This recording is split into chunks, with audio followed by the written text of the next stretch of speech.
Hello, and welcome to Mind Sherlock, where every story feels like a conversation over a warm cup of coffee.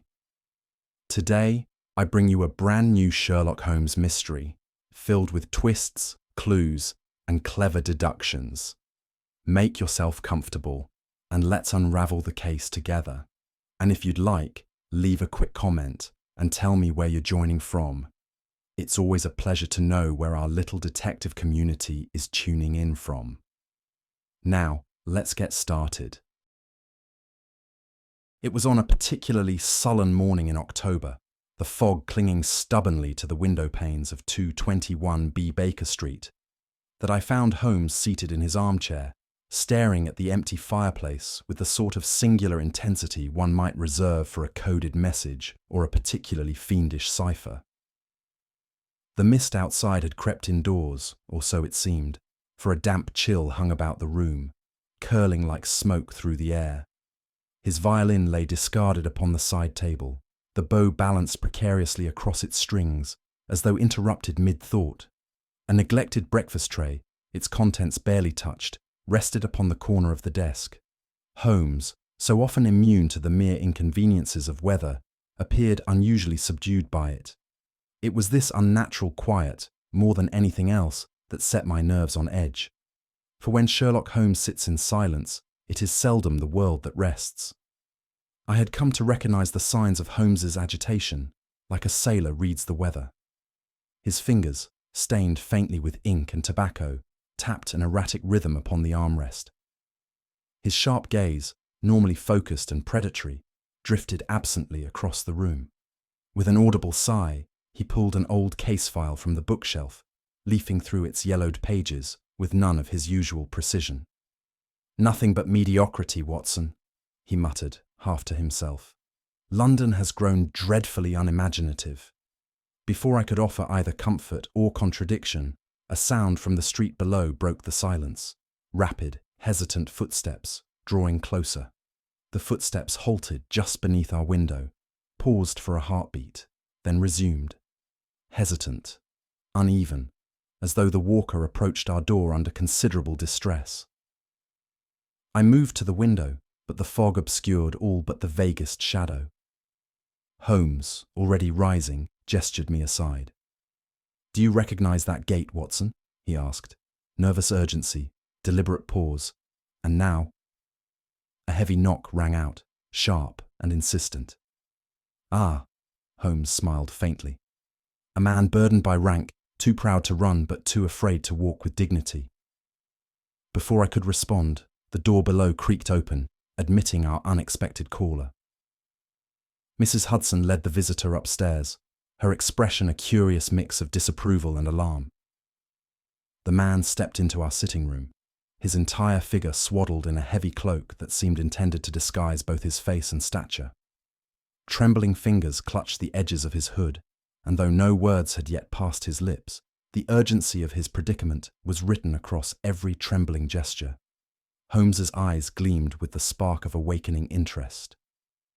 "Pray, sir, remove your cloak," he said softly.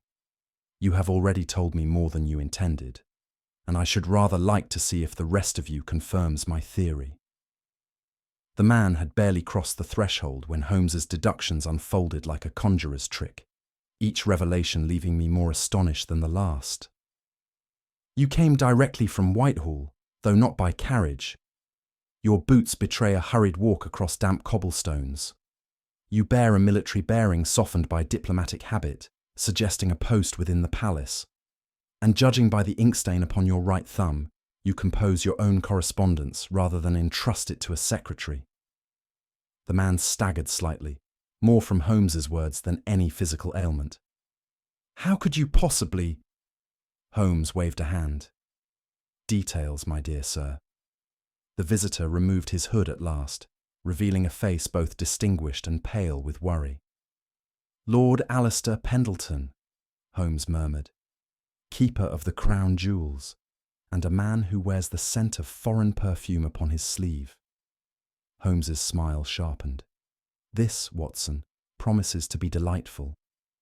With trembling fingers, the man grasped the edges of his hood and cast it back, revealing a face known to any man who had followed the quiet scandals of the royal household. Lord Alistair Pendleton, keeper of the crown jewels, stood before us, his complexion pale beneath the weight of his responsibility. His sharp features, ordinarily the picture of aristocratic composure, were marred by a deep furrow across his brow, and his lips, usually firm, quivered at the corners like a man who had rehearsed his confession 100 times, yet still dreaded its delivery. Holmes inclined his head slightly, his expression betraying neither surprise nor sympathy. "The keeper of the crown jewels," he said softly, "arriving unannounced, cloaked like a fugitive. It can only mean one thing.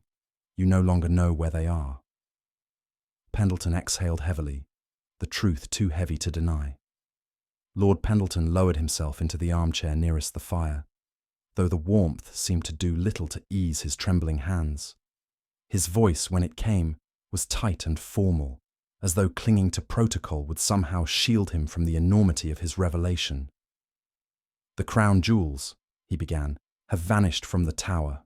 Even Holmes, who rarely displayed the ordinary reactions of common men, raised an eyebrow. "Vanished," he repeated. "Not stolen." "That," Pendleton admitted, "remains a point of fierce debate. There was no forced entry, no broken locks, no sign of intrusion at all. The room was sealed, the guards in position, and yet this morning the case stood empty." I could not help but glance at Holmes, who sat perfectly still, his fingers steepled before him, eyes half closed. To me, it was a tale of the impossible. To him, it was a challenge served on a silver salver. "And yet you are here," Holmes said, "not at the palace, which tells me that this matter cannot withstand daylight." Pendleton's silence was all the answer required. Pendleton's gaze flickered to the window, as though the fog itself might be eavesdropping. "There is a fear, an unspoken fear, that this was no crime of opportunity," he said. "That the hand which took the jewels belonged to someone within the royal circle." Holmes tapped a finger against the arm of his chair. "Palace staff, courtiers, perhaps even a member of the household itself." Pendleton gave no confirmation, but his silence was confirmation enough. "If such a truth were to emerge," he said quietly, "it would shake the foundations of the crown itself." Holmes's smile was faint but unmistakable. "I have always maintained that the most respectable walls conceal the most intriguing secrets," he said. "But fear not, my lord. The tower is centuries old, but its stones cannot outwit me." As Pendleton spoke, I noticed Holmes was saying very little, a dangerous sign. His gaze moved over our visitor like a man reading a telegram, extracting meaning from the most minute details. Pendleton's gloves, still clenched tightly in his lap, bore a faint streak of ink at the cuff. His cufflinks, modest for a man of his rank, had been hastily fastened, one at a slightly different angle than the other. His left hand trembled, not with cold, but with suppressed nervous energy. Without looking at me, Holmes murmured, "A late-night summons, penned by your own hand. You dressed in haste, and I would wager you did so under the watchful eye of someone you were anxious not to disturb." Pendleton's lips parted, but no words emerged. Holmes turned his gaze toward the sleeve of the cloak, his expression sharpening. "And then, of course, there is the matter of the perfume." "Allow me to reconstruct," Holmes said, rising with that peculiar grace of his, part lecturer, part magician. "You were summoned to Buckingham Palace late last night, where you received word that the jewels were gone. The Queen's secretary insisted you come alone. No official carriage, no footman, just a discreet journey through the fog." Pendleton's fingers tightened around the arm of his chair, but he made no effort to interrupt.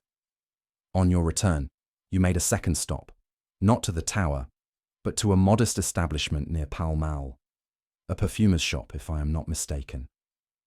I could not suppress a sound of disbelief. "A perfumer? At such an hour?" "Indeed," said Holmes. "Our distinguished guest required a scent, not for himself, but to mask another. a scent which, I might add, clings faintly to his sleeve even now. Pendleton's complexion paled further. This is outrageous. It is observation, Holmes said mildly. Outrage comes later. Holmes stepped closer to Pendleton, his nostrils flaring slightly as he inhaled. Jasmine and something rarer, sandalwood, with a touch of ambergris. Not an English blend, I think. Persian, perhaps. Pendleton's expression was that of a man caught between indignation and despair. You cannot possibly deduce. I deduce nothing, Holmes interrupted. I simply observe that a man entrusted with the crown jewels does not visit foreign perfumers at midnight unless compelled by rather delicate circumstances. A bead of sweat formed at Pendleton's temple, though the room was far from warm. Holmes, satisfied, returned to his seat. And thus, Watson, our case expands from a theft into something far more interesting. A scandal. Holmes leaned back, folding his hands across his chest. The jewels, he said calmly, have not left the tower. Pendleton half rose from his chair. But they are gone. Not gone, Holmes corrected, merely misplaced, by someone who knew exactly how to do so without arousing suspicion. Someone who understands not only the layout of the treasury room but the blind spots in the security. In short, someone with access. But who? I asked. Holmes gave a small shrug. That, my dear Watson, is precisely the question. And the answer, I suspect, lies with the woman whose perfume now adorns Lord Pendleton's coat. Pendleton's hands trembled again. This is madness, he said, though there was no conviction in his voice. Madness? Holmes smiled. Not at all. Merely the first step of the dance. And with that, Holmes reached for his coat. Come, Watson. The tower awaits. The Tower of London, with its ancient stones and grim history, possesses an air of permanent suspicion. Yet I confess, I had never seen its guards wear quite so haunted an expression as we passed through the gates that morning. Holmes strode ahead, his usual indifference sharpened by the peculiar energy that only a truly perplexing case could ignite. The sergeant at the entrance recognized Holmes at once, his brow creasing with the kind of reluctant admiration that London's constabulary reserved for him. No formalities were exchanged. Holmes merely inclined his head and proceeded inside. Whispers followed us down the stone corridors. Hushed voices of men who understood that something unspeakable had occurred under their very noses. Holmes seemed to drink in the atmosphere itself, as if suspicion were an invisible mist he could distill into pure evidence. The air, he murmured, is heavy with guilt. We had scarcely reached the jewel room when Holmes's attention veered sharply to the left. A guard stood at attention, though his posture betrayed more unease than authority. His shoulders hunched slightly, and his left hand fidgeted nervously at the clasp of his belt. Holmes drifted toward him, silent as a shadow. Your name, my good man? Sergeant Miles, sir, the guard stammered. Holmes's gaze swept him once, head to toe. A man accustomed to working night shifts, newly promoted, yet not unfamiliar with certain private rooms within the palace. Your boots are polished, but the heels show uneven wear. You favour your right side, a habit of standing sentry at the eastern post where the floor dips slightly. And your coat, ah yes, sewn in haste this very morning, after a button was torn free in rather undignified circumstances. Am I correct? The man blanched. I don't know how you... Spare me your protests, Holmes said mildly. What interests me is not your tailoring, but the reason you were in such proximity to the jewels last night. As we stepped inside the jewel room itself, Holmes's sharp eyes descended upon the floor. There, in the narrow gap between the display case and the wall, lay a snapped shoelace, still looped into a clumsy knot. Curious, Holmes said, retrieving the fragment with the tip of his cane. This belongs not to a guard, but to someone of slightly higher station. A palace servant, perhaps. The knot is distinct. It is the work of one accustomed to dressing quickly, without assistance. Surely it could belong to anyone, I objected. Not quite, said Holmes. Note the faint smudge of polish, applied hastily, in poor light. This was no footman preparing for parade, but a man in sudden fear of detection. He turned to the guard who still hovered nearby. Sergeant, who visited this room last night, not officially, but in secrecy. The man hesitated. Come now, Holmes urged. Silence is no longer your ally. There was talk, the guard admitted, of a servant, one who once had an understanding with a certain lady of the household. Holmes's smile was thin. Love, Watson, he said. It leaves more traces than footprints. With the shoelace safely pocketed, Holmes resumed his quiet study of the room. I followed his gaze as it settled upon a display case at the far end, not the primary case where the jewels had rested, but a smaller, less significant cabinet, and there, half tucked beneath its base, lay a woman's glove. It was of fine leather, though worn at the fingertips, and bore an embroidered crest unfamiliar to me. Holmes lifted it delicately and examined the stitching with the air of a man handling a historical treasure. Interesting, he murmured. This crest belongs not to our own aristocracy, but to the diplomatic household of a certain Eastern embassy, one whose ambassador has been known to frequent the less reputable corners of London society. I stared in disbelief. Are you suggesting an international element? I suggest nothing, Holmes replied. I merely observe that a glove without a hand is as telling as a hand without a glove. He slipped the glove into his coat. Come, Watson, this case requires both light and shadow, and London's shadows are thickest in the back rooms of its taverns. Our pursuit of the truth led us from the Tower's cold stone to the warmer, though no less perilous atmosphere of London's underbelly. Holmes navigated these places, half tavern, half confessional, with the confidence of a man who understood precisely how much to pay, when to threaten, and when to disappear altogether. In the smoky confines of the Stag's Head, Holmes exchanged brief words with a man whose fingers bore more rings than teeth. Coins changed hands, and with a single whisper, our path shifted from gossip to certainty. A woman, Holmes relayed to me once we were clear of the establishment, who wears foreign perfume, who possesses a glove embroidered with a crest not her own, and who has recently paid handsomely for silence, or attempted to. Who is she? I asked. Holmes shook his head. Not yet, Watson. But I now know this much. The theft of the crown jewels is no simple burglary. It is a performance, staged for a most particular audience. And if I am not very much mistaken, we have only just stepped onto the stage. The whispers, Holmes gathered, were fragments of a larger tale, half-truths and gossip, braided into a tapestry of intrigue. It appeared that a certain foreign envoy, whose name was spoken only in hushed tones, had for several months pursued a romantic attachment to a maid employed within the royal household. What began as infatuation had soured into something darker when the lady, either by her own sense of duty or under some unknown pressure, ended the liaison. Holmes listened to these accounts with a detached amusement, his fingers steepled beneath his chin. Romance, Watson, he observed, remains the most reliable engine of human folly. A broken heart will compromise more security systems than a master thief ever could. The maid, it seemed, had been privy to details no common servant should have known: the timing of ceremonial inspections, the private schedules of key officials, even the layout of the jewel room itself. Whether betrayed willingly or under duress, her knowledge had reached foreign hands, transforming what might have been a scandal into something far more treacherous. It is not theft, Holmes murmured. It is theatre, performed for an audience we have not yet seen. As we departed the final of several unsavoury establishments, Holmes deemed useful, he paused abruptly in the street, lighting a fresh cigarette with the deliberate air of a man weighing a private thought.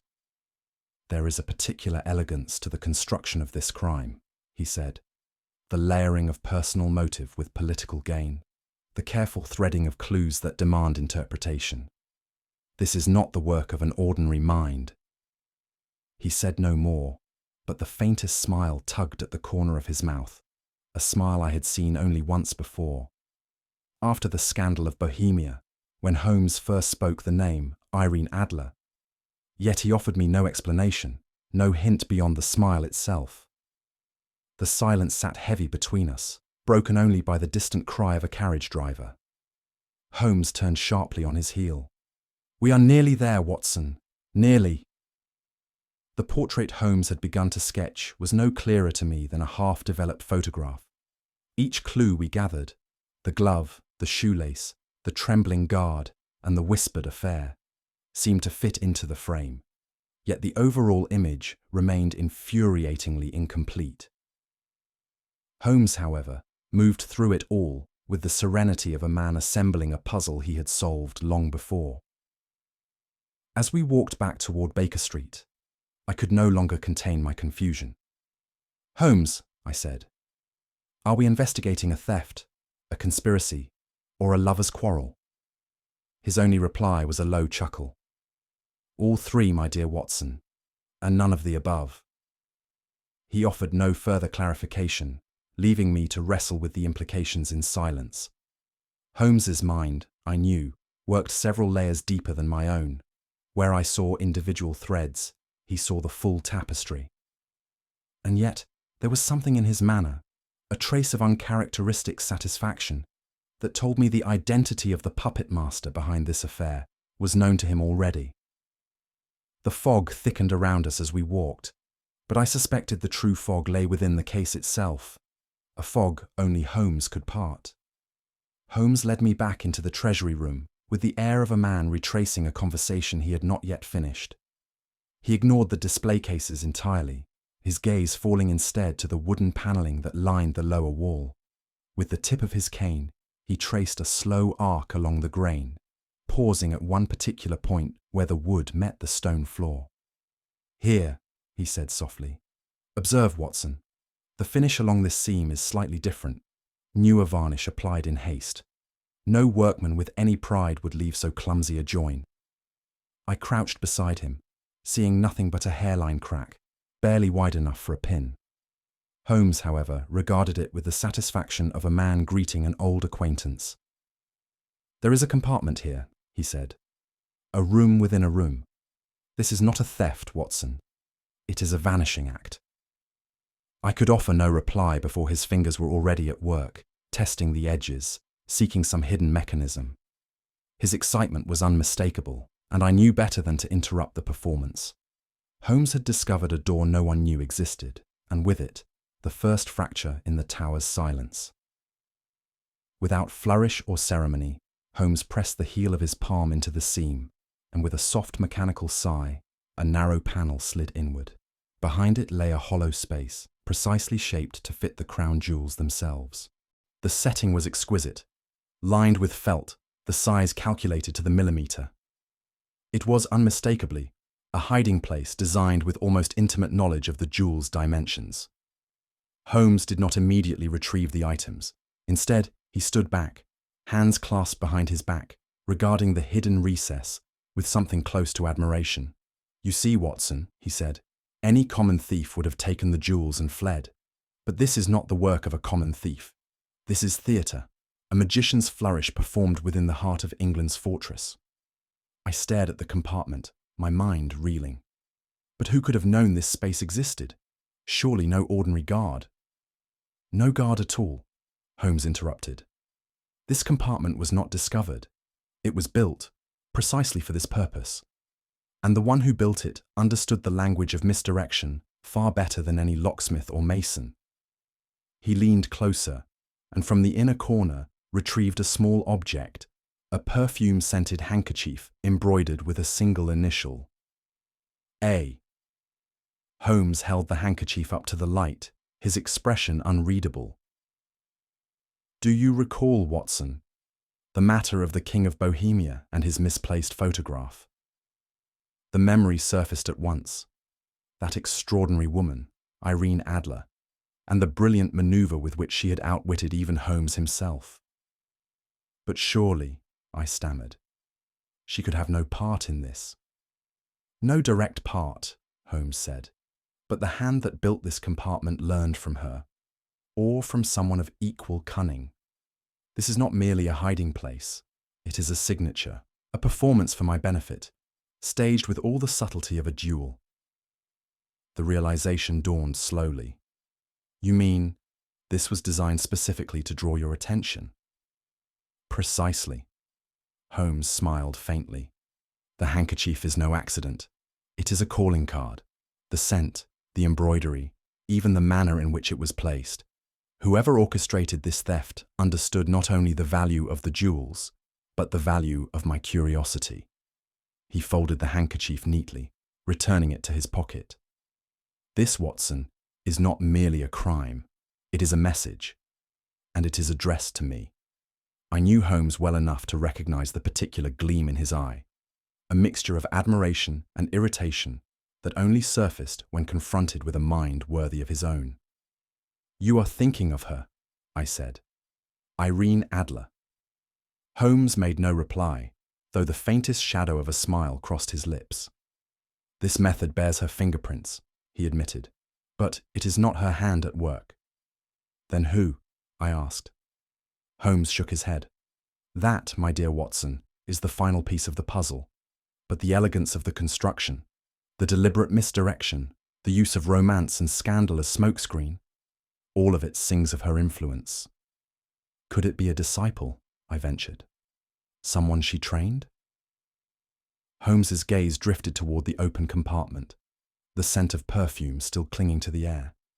Perhaps, he said, or perhaps it is something far more personal. The legacy of a mind that once matched my own, passed down like an heirloom. He said no more, but I saw in his face what he would not speak aloud, a strange, almost wistful affection for the opponent who had once bested him, and the unmistakable thrill that such a challenge might yet return.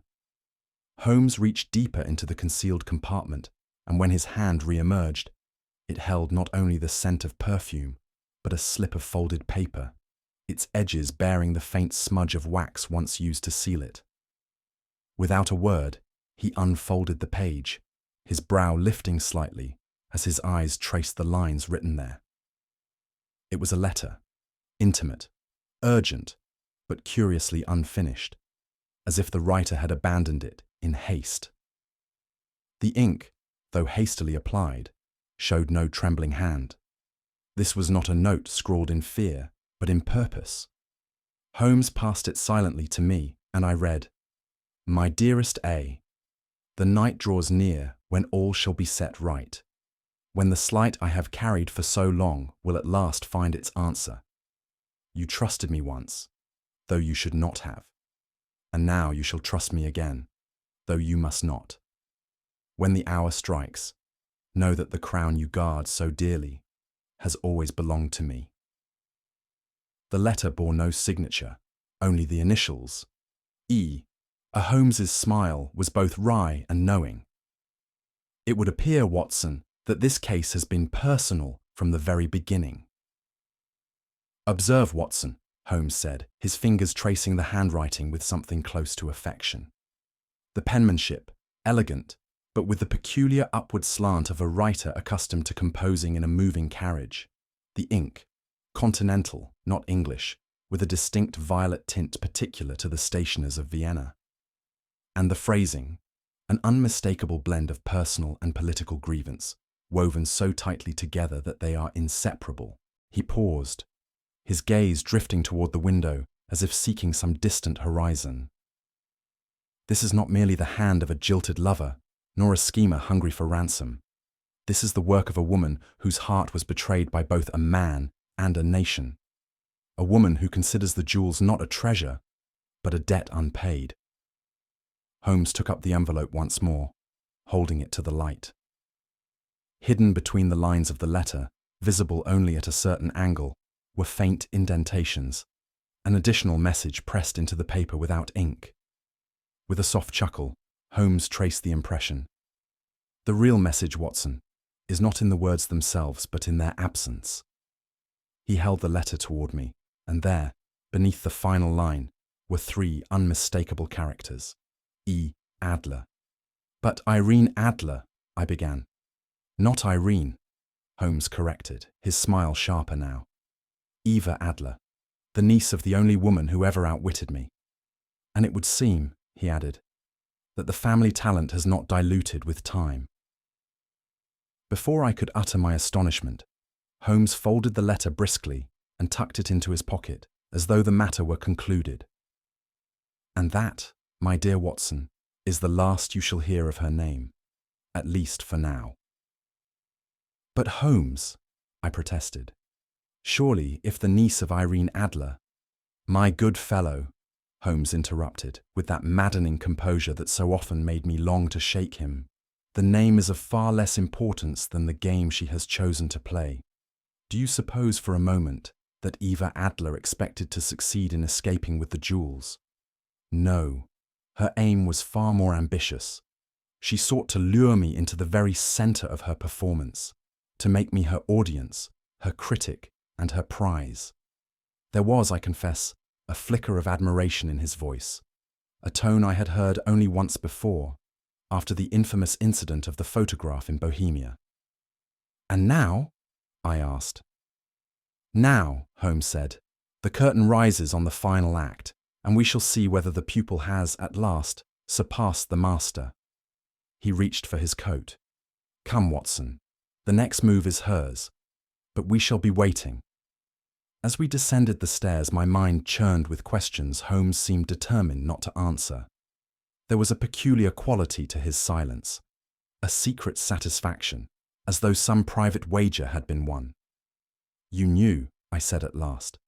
From the very beginning, you knew this was her work, or her legacy. Holmes offered only the faintest smile in reply. That is why you withheld so much, I pressed on. Why you allowed me to stumble along in the dark while you followed a trail you had already seen. My dear Watson, Holmes said mildly, your sense of injustice is both touching and entirely misplaced.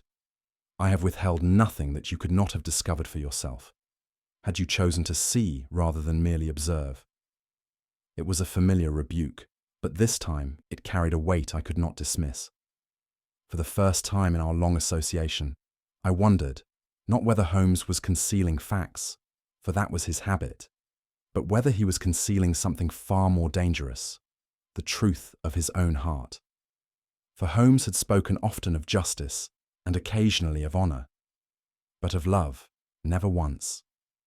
And yet, in the faint smile that still played about his lips, I glimpsed the shadow of something very much like affection.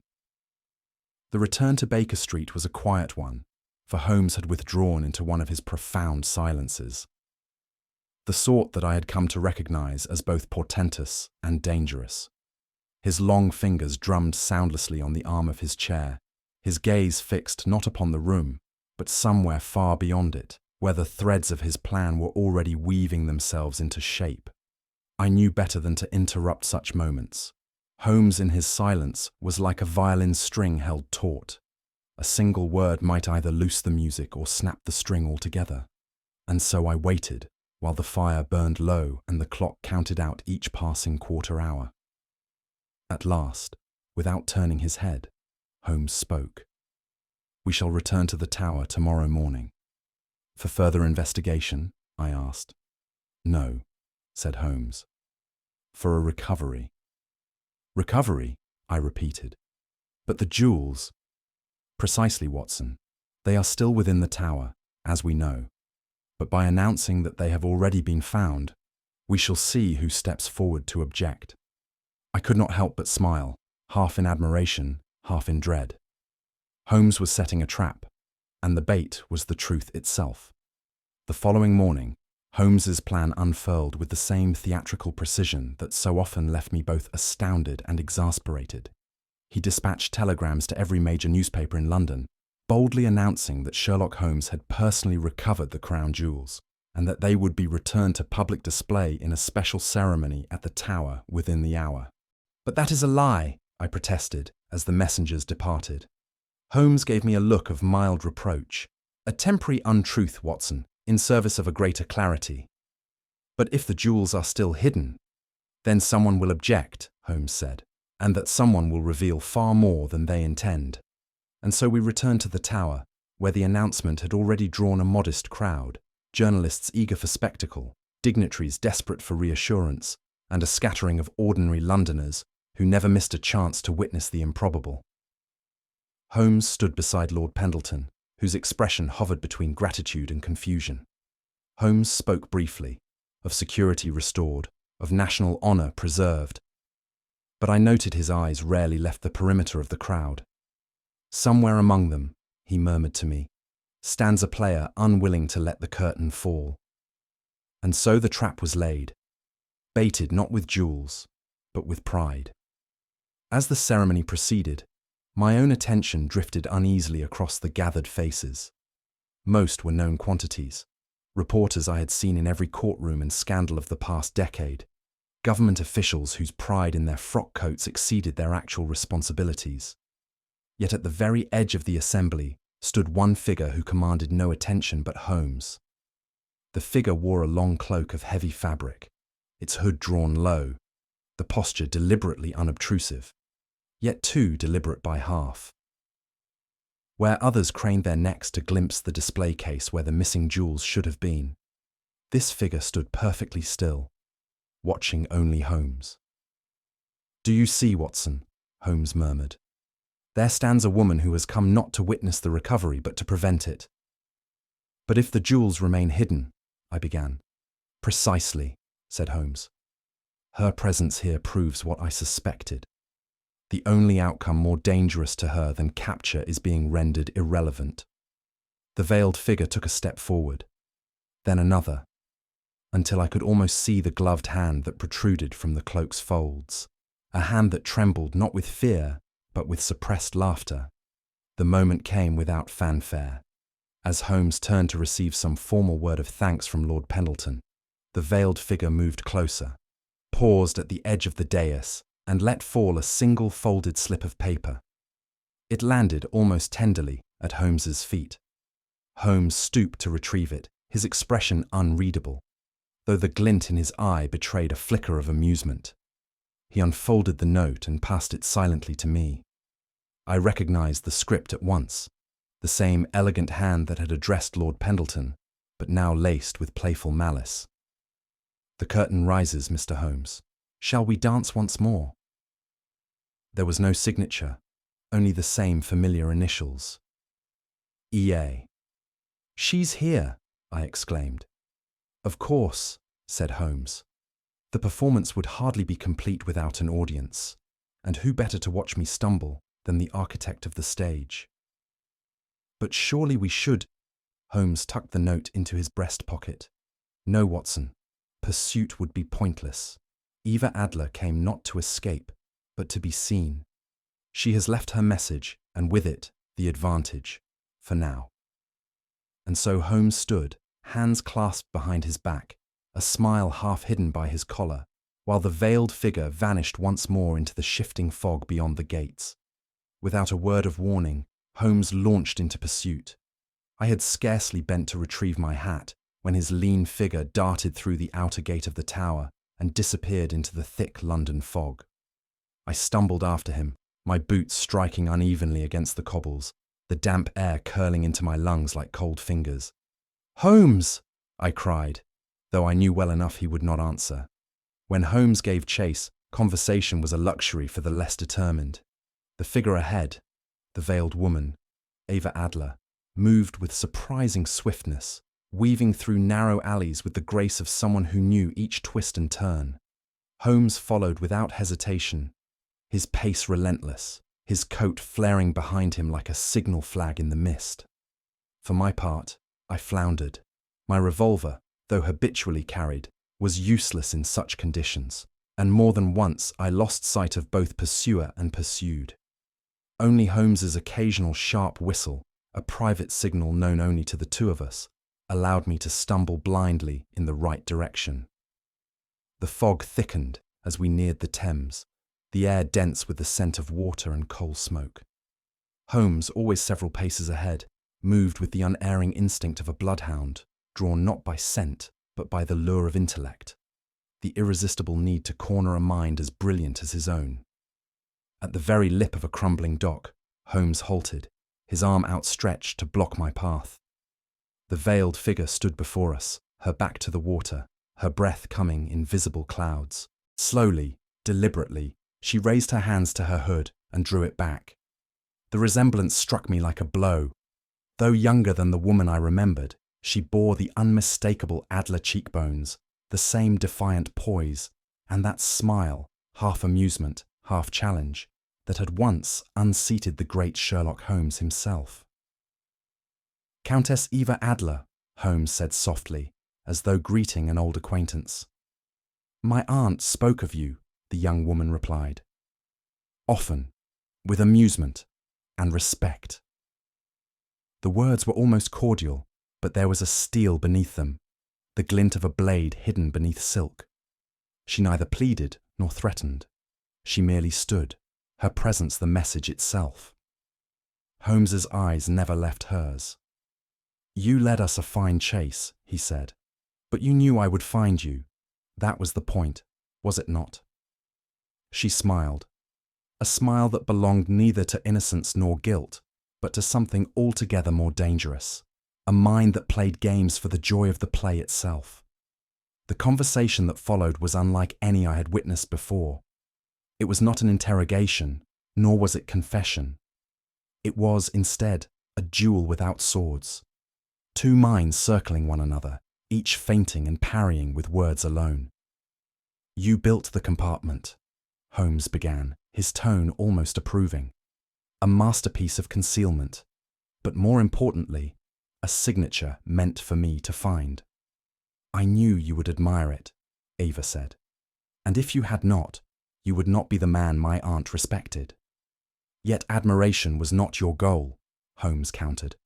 "You wanted me to stumble, to declare the jewels lost, to have my failure etched into the record, a public blemish on the name Sherlock Holmes." "Not failure," she corrected. "Doubt. Doubt is far more destructive than defeat. I wanted them to wonder if you were losing your touch, if age had dulled the blade." "And the jewels themselves?" Holmes asked. She gave a small shrug. "Of no value.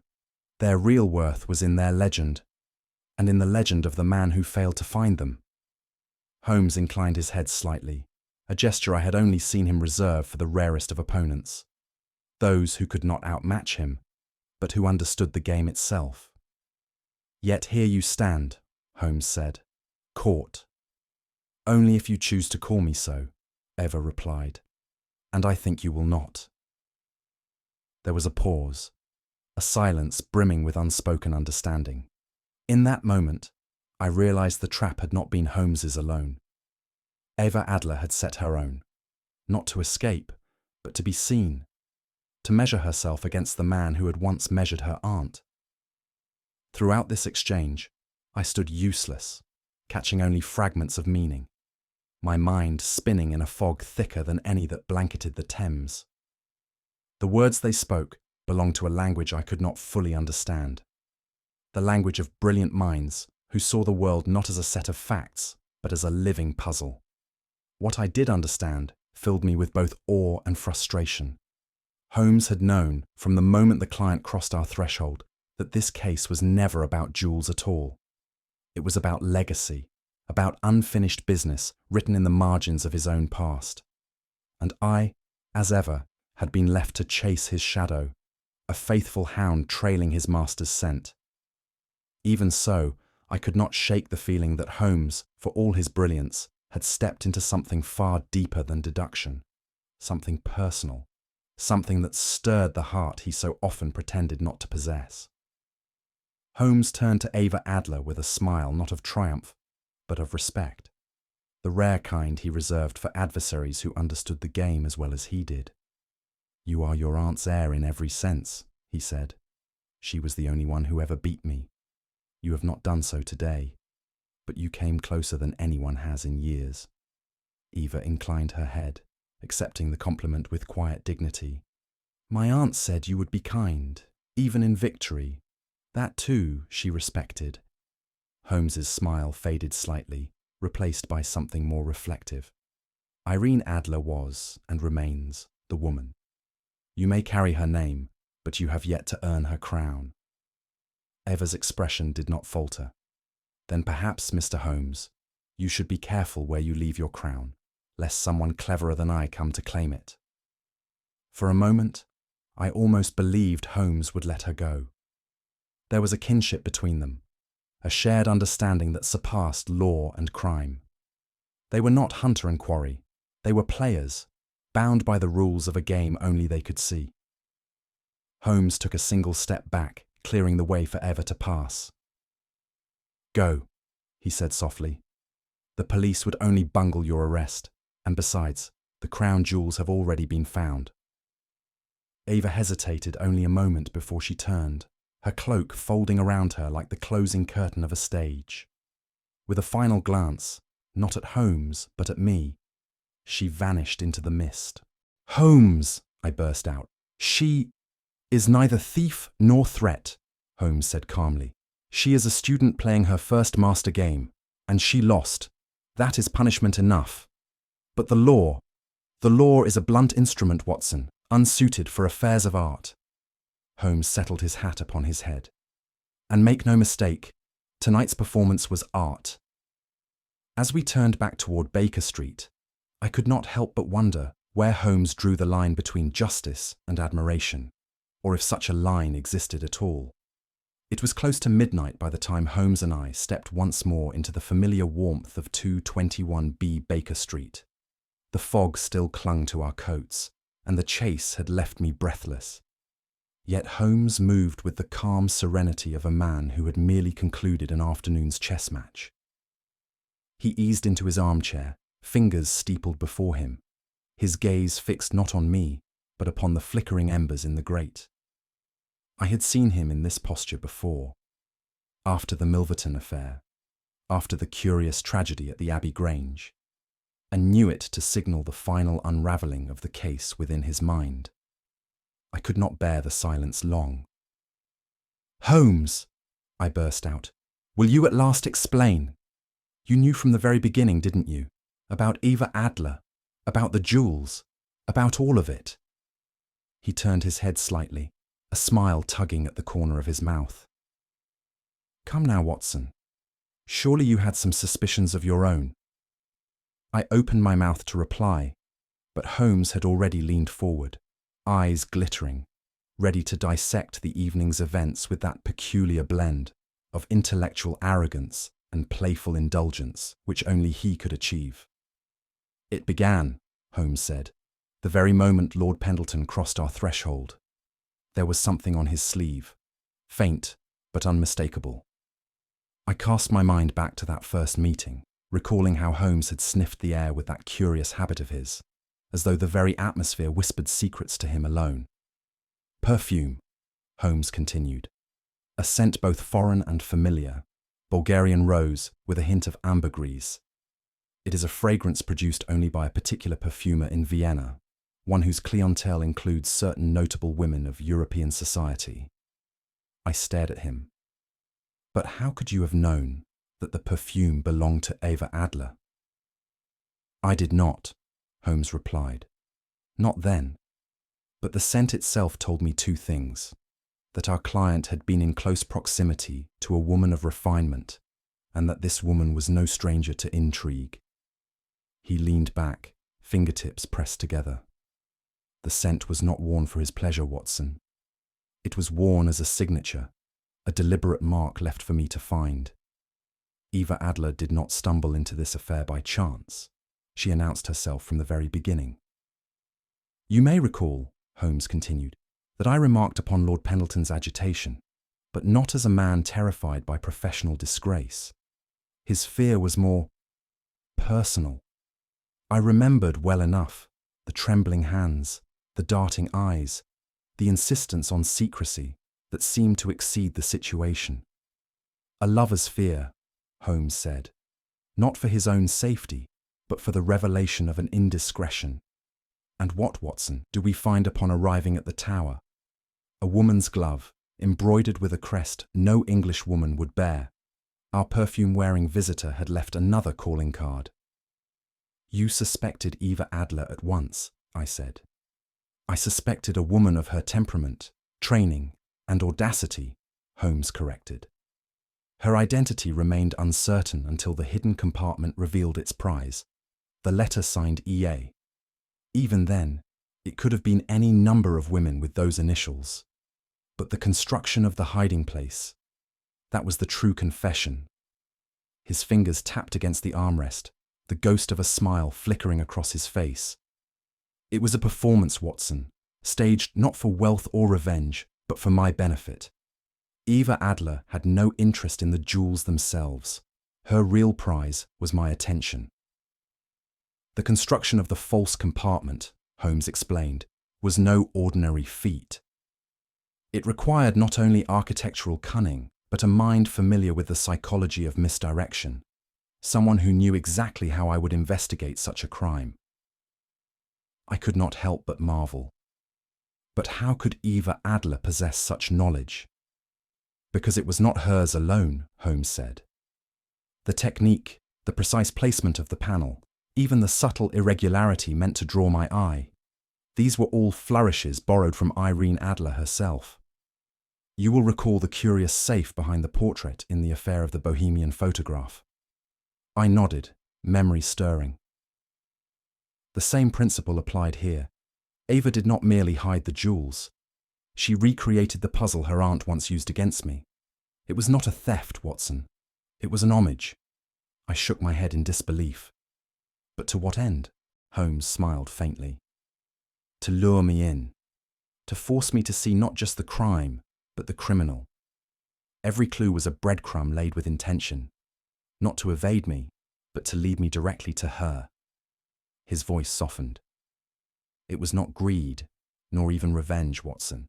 It was a duel, an intellectual courtship, if you will, between my mind and the heir to the only woman who ever bested me. Holmes rose and crossed to the window, gazing out into the fog-shrouded street. Every artist leaves a signature, he said. For Eva Adler, the signature was misdirection itself, not merely hiding the jewels, but making their disappearance so elaborate, so theatrical, that only I could possibly unravel it. I shook my head. But why, Holmes? Why go to such lengths? Because, my dear Watson, Holmes said softly, for some minds, the only victory worth having is the defeat of a worthy opponent. Eva Adler had no need for the jewels, no real desire to humiliate Lord Pendleton. What she craved was the opportunity to step into her aunt's shadow, to face me across the chessboard and see whether her wit could match mine. He turned, and for the first time that evening, there was something almost wistful in his expression. It was a challenge, Watson, a test, and though I solved her puzzle, I cannot help but respect the audacity of the player. He settled back into his chair, the firelight catching in his eyes. The game is over, for now, but I suspect Eva Adler is not the sort to retire after a single defeat. As the clock chimed midnight, I found myself wondering, was Holmes pleased to have won, or quietly disappointed that the game had ended at all? Holmes drew the folded letter from his breast pocket and held it between two fingers, studying it with the same detached curiosity one might show a curious specimen under glass. This, he said, is both a confession and a declaration of war. He unfolded the page, smoothing the creases with meticulous care. The writing was elegant, slanted, and deliberately old-fashioned. It spoke not of theft or greed, but of a grievance far more personal. Eva Adler's words were both a love letter and a challenge, written not to Lord Pendleton, but to Holmes himself. You defeated her once, Mr. Holmes, but only because she allowed it. I shall not be so generous. There were lines of poetic venom, describing Holmes not as a detective, but as a thief of reputations, a man who robbed women not of jewels, but of dignity and legend. And yet, beneath the scorn, there ran an undercurrent of admiration, grudging respect for the mind capable of unmasking her most elaborate deception. The sentiment is genuine, Holmes remarked, though the tone is carefully staged. This is not a letter meant to secure my surrender. It is an invitation to the next round. I stared at him, equal parts amazed and indignant. "You mean to say," I exclaimed, "that all of this was personal, not against Lord Pendleton nor the Crown, but against you?"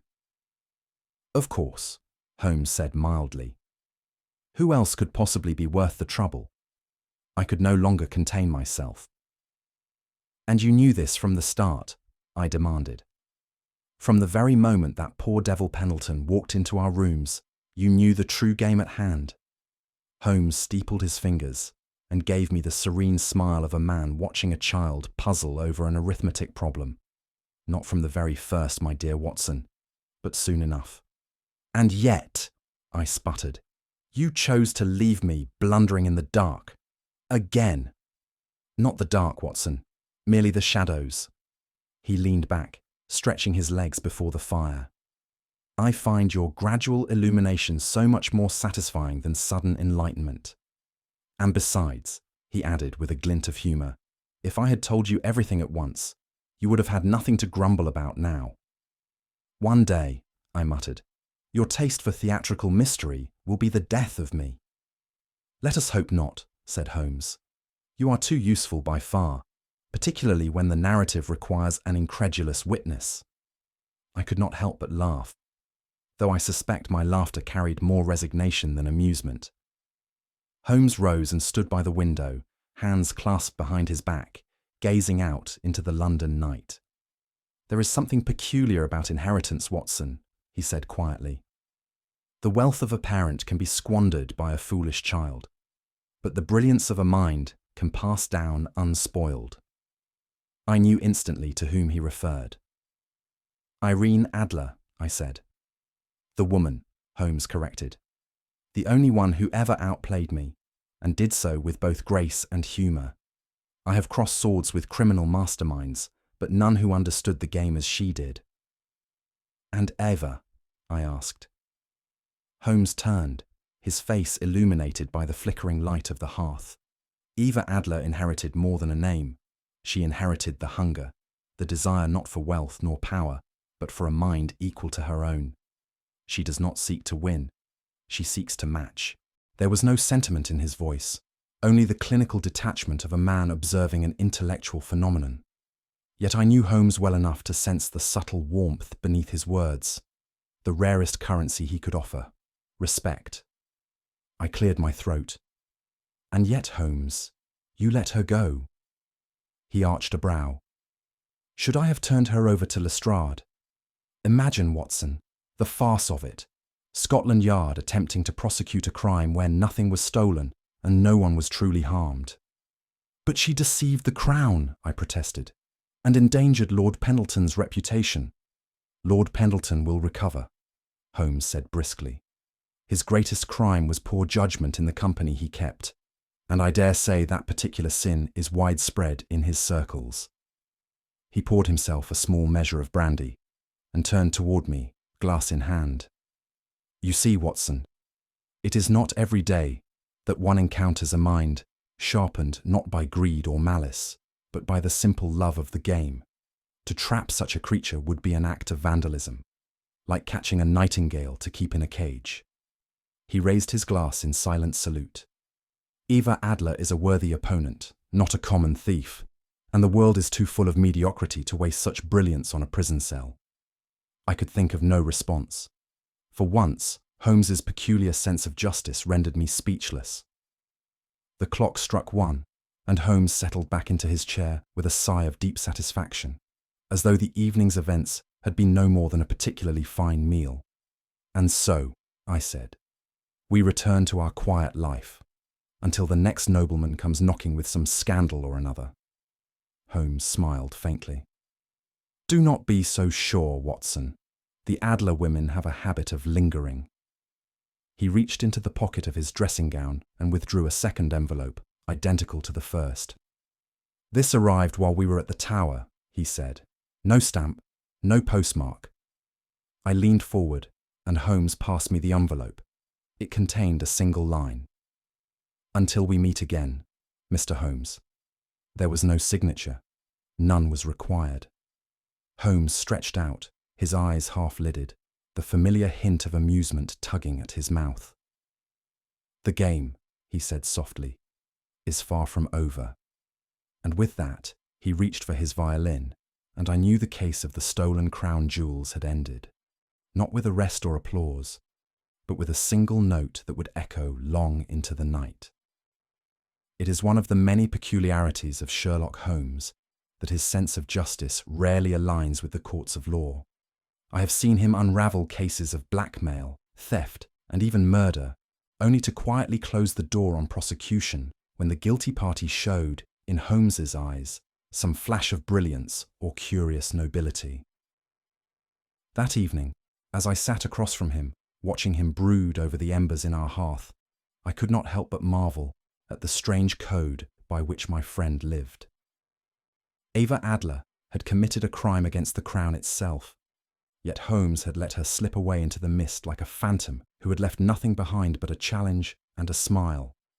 To Holmes, it seemed, the law was a blunt instrument, capable of punishing vulgar wrongdoing, but ill-suited to handle a mind such as Eva's. It was not forgiveness nor mercy.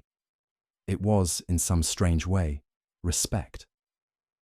The fire in our sitting room had burned low, the logs collapsing into embers, casting faint flickers against the wall. Holmes sat with his violin upon his lap, though he made no attempt to play. Instead, he tuned the strings with absent care, his thoughts clearly drifting somewhere far beyond Baker Street. It was a scene I had witnessed often. A case concluded, the villain identified, and the great detective left to stare into some invisible distance, as though the game itself were what had sustained him. And now that it was over, he must find some new source of life. I knew better than to interrupt these moments, and yet my curiosity betrayed me. "What truly drives you, Holmes?" I asked softly. "Is it justice? Is it the thrill of the chase?" Holmes's fingers paused on the string, but his answer, if he had one, remained unspoken. For a long moment, Holmes said nothing. The violin rested across his knees, his gaze lost in the glow of the fire. At last, he spoke, not to me, but as if to the room itself. "There is no treasure, Watson, greater than a mind capable of standing toe-to-toe with one's own." His voice was soft, almost wistful, a rare glimpse beneath the cold exterior he wore so well. Gold can be stolen, power can be seized, but intellect, true intellect, cannot be bought. It must be found and matched. I had never heard Holmes speak of wealth with admiration, nor of titles with any regard. But this, a worthy adversary, this, I realized, was the rarest currency in his world. "So Ava was the prize," I said quietly. "Not the jewels, not the reputation, just the contest." Holmes inclined his head, a faint smile curling his lips. "The jewels were only ever a distraction, Watson. The hour was late, and the case, I thought, at its end." I was about to retire when a sharp knock echoed through Baker Street. Holmes raised a brow, but made no move to answer. With a sigh, I crossed the room, opened the door, and found a uniformed messenger standing on the step. Without a word, he handed me a letter, the envelope embossed with the unmistakable seal of Buckingham Palace. I placed it in Holmes's waiting hand. His smile widened ever so slightly as he turned it over between his fingers. "The game," he murmured, "continues." Holmes leaned back, fingers sliding beneath the seal to break it with a practiced flick. "The Crown's gratitude, no doubt," he said dryly, coupled with the promise of further calamity. I could not help but smile. "And you would not have it any other way, would you?" He glanced up at me, his eyes bright with the familiar gleam that only the scent of a new mystery could summon. "My dear Watson, you know me far too well." The paper rustled as he unfolded the letter, scanning its contents in silence. Whatever was written there, it was enough to stir the detective from his post-case languor, for he rose at once and cast the letter into the fire. "There will be time for explanations in the morning," he said, reaching again for his violin. "For now, rest well, For the game, my friend, is never truly over. And with that, the case of the stolen crown jewels faded into the embers, leaving only the promise of the next impossible riddle, waiting just beyond the door. As the last embers faded in the hearth, Holmes stretched out in his chair, the violin resting across his lap, like a soldier's sword at the end of a long campaign. His gaze drifted toward the window, where the London fog curled against the glass. "You see, Watson," he said softly, "the true prize was never the jewels themselves, nor the reputation they carried. The real treasure was the mind that dared to conceal them, knowing full well I would be the one sent to retrieve them." I shook my head, torn between admiration and exasperation. "And yet you let her go, despite the deception, despite the danger to the crown." Holmes's smile was faint, almost wistful. "The law exists to correct common offences, theft, violence, fraud. But what does one do when the crime itself is an act of intellect, a performance intended not to harm, but to provoke thought?" He tapped a single note on the violin string. "It would have been a vulgar cruelty to lock away a mind capable of such artistry. After all, what is a detective without a worthy adversary to sharpen his wits?" Holmes leaned back, fingers steepled once more. "But tell me, Watson, and you, dear reader, where do you believe the Lady Adler erred? Was it in her overconfidence? Or was it perhaps in leaving behind the one clue no criminal can ever erase, her own sense of pride? What do you think was Eva Adler's greatest mistake? Or was it all part of a deeper plan? Share your theory in the comments below, and if you enjoy unraveling cases alongside Sherlock Holmes, be sure to subscribe for more mysteries and share this story with fellow detective fiction lovers. After all, the game, as Holmes himself would say, is never truly over.